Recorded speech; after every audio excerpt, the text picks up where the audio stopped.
नमस्कार माझ्या मित्रांनो, आज मी तुम्हाला दाखवणार आहे मार्गशीर्ष गुरुवारची पारंपरिक पूजा मांडणी. हो, अगदी घरच्या घरी, मनापासून आणि आपल्या संस्कृतीप्रमाणे. आपल्या प्रत्येक घरात अशा मांडणीतून शांतता, समृद्धी आणि लक्ष्मी मातेचा आशीर्वाद येतो. आणि म्हणूनच आजचा दिवस माझ्यासाठी खूप खास आहे. खूप जण विचारतात की पूजा नेमकी कशी करायची, काय काय साहित्य लागतं, मांडणी कशी करावी. तर आज मी तुम्हाला स्टेप बाय स्टेप दाखवणार आहे, अगदी सोप्या पद्धतीने, जे कोणीही सहज करू शकतात. तर चला मग शुभारंभ करूया या पवित्र मार्गशीर्ष गुरुवारच्या पूजेचा. व्हिडिओ शेवटपर्यंत बघा, कारण शेवटी मी एक छोटा पण महत्त्वाचा मंत्र आणि खास टीप तुमच्यासोबत शेअर करणार आहे. सर्वात आधी आपण तयार करणार आहोत आजच्या पूजेचा पवित्र प्रसाद. इथे मी घेतले आहे तुळशीची पानं, थोडी साखर आणि दूध. तुळस आपल्या घराची आणि आपल्या श्रद्धेची ओळख. ती शांतता, पवित्रता आणि आरोग्याची प्रतीक मानली जाते. साखर म्हणजे गोडवा आणि आनंद, आणि दूध म्हणजे शुद्धता आणि प्रसन्नता.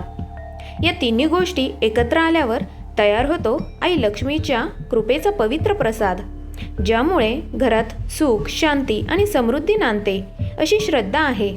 तर चला मनापासून प्रार्थना करूया, सगळ्यांच्या आयुष्यात गोडवा, शांतता आणि आनंद नांदो.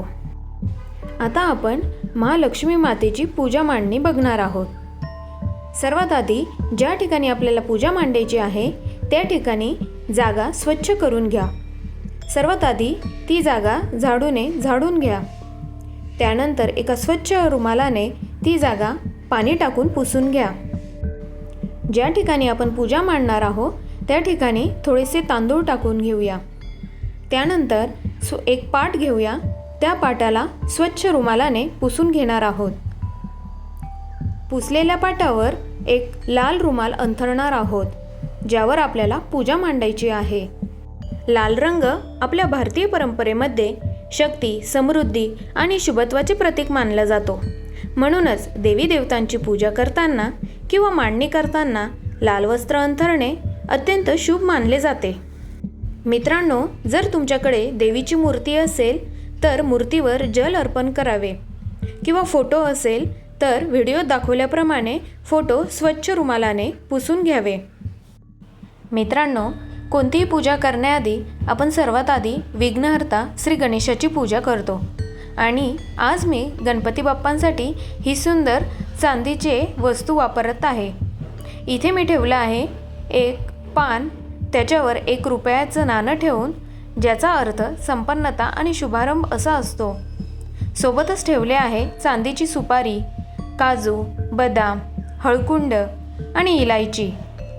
त्यानंतर गणपतीला जास्वंदाचं फूल आवडतं, तर जास्वंदाचं फूल मी त्या ठिकाणी चांदीचं अर्पण केलं आहे.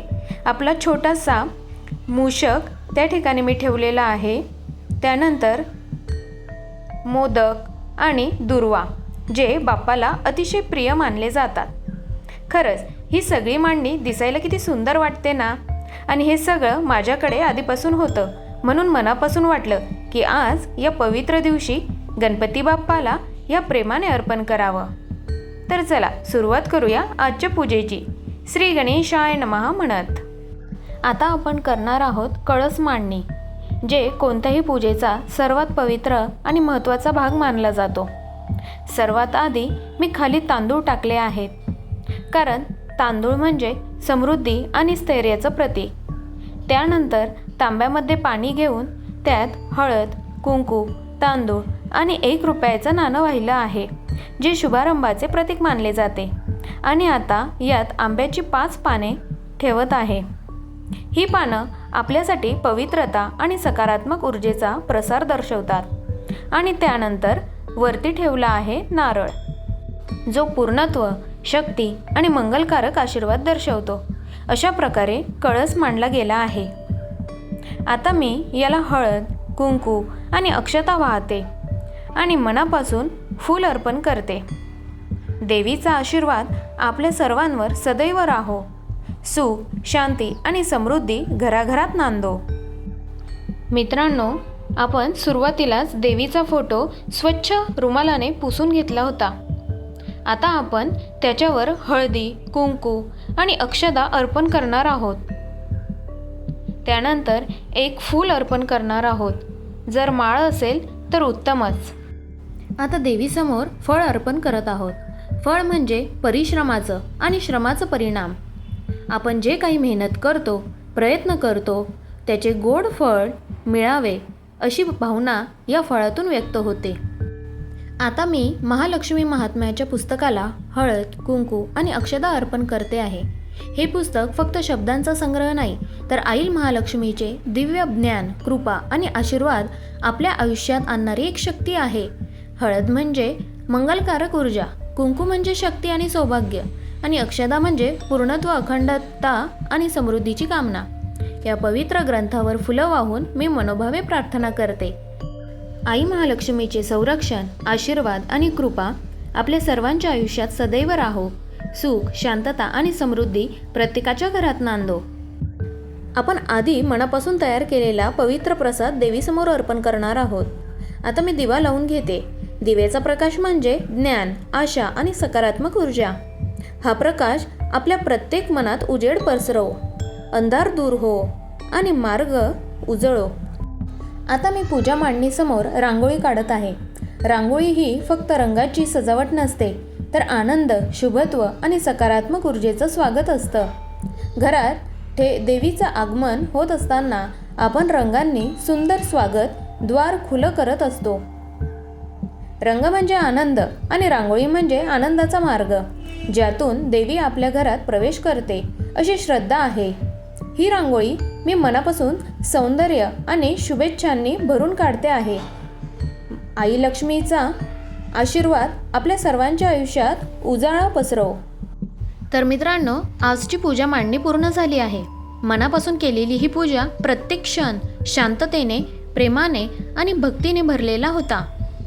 आज आपण देवीसमोर प्रार्थना केली.